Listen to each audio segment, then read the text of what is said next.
So it's Monday morning. I've taken the Metro Rail into work downtown, and I've spent almost 3 hours going over all these new case files that have been piled on my desk. Now I'm back at the firm. I have all new clients to work with. At about 11:45, Sal pokes his head into my office. "Hey, Jeff! How you doing?" Big bear hug. We're men. "We still doing our lunch thing?" Of course we were doing our lunch thing. What we had as a tradition was every single lunch hour, we'd go to a local bar, get a couple of beers, a couple of sandwiches, and he was the boss, so we would make it an hour and a half or 2 hours. Before I go further, I should probably just tell you something about Sal.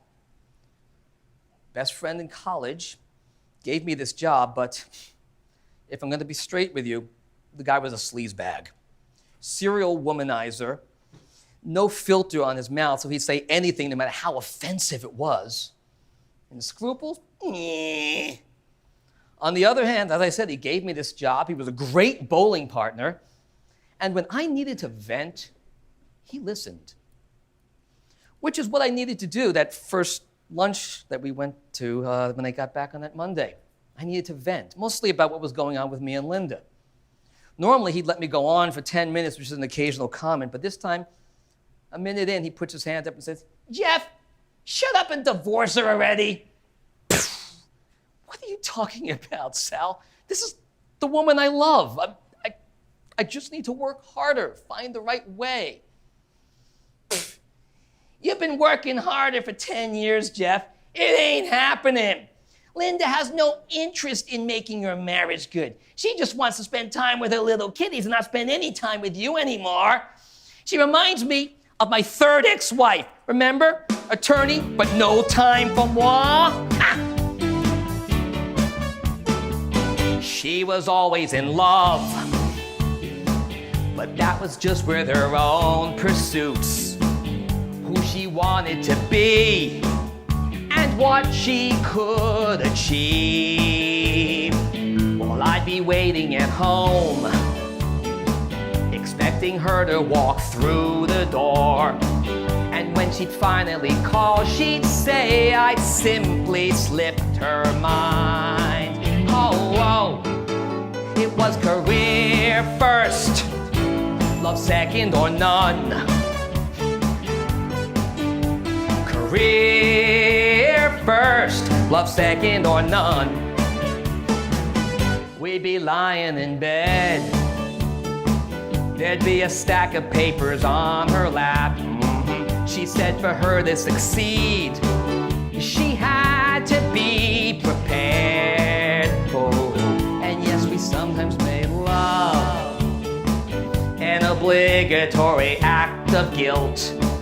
But even then I could sense her mind was really still on her job. Oh, it was career first, love second or none. Career first, love second or none. But then one day she came home and found my note. All my closets were bare to the bone.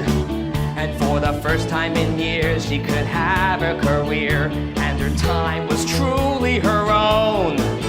For a while she poured all her energies into assuring her status had grown. But before very long, the reality hit her that now she was truly alone. I keep tabs, Jeff, on all my ex-wives, and I have to tell you, what she's been doing since she lost moi has been absolutely pathetic. Let me tell you what her life looks like now that she doesn't have me. Now she often leaves work only an hour into overtime, and on her way to her home, she stops off in a bar. Oh, she sits and orders a drink. Sometimes a man will make it his treat, but then she talks of her job until he stands and walks away. Oh, she wants to make it career first and love second to none. And you Career first and love second or none. But she's bound to stay lonely, 'cause at the top you can only keep one. She's going to be lonely her entire life if that's the way she's gonna live. Career first, love second or none. What a sap. Career first, love second or none. She's gonna be lonely till the day she dies, Jeff. Career first, love second or none. She's so pathetic, she makes me laugh.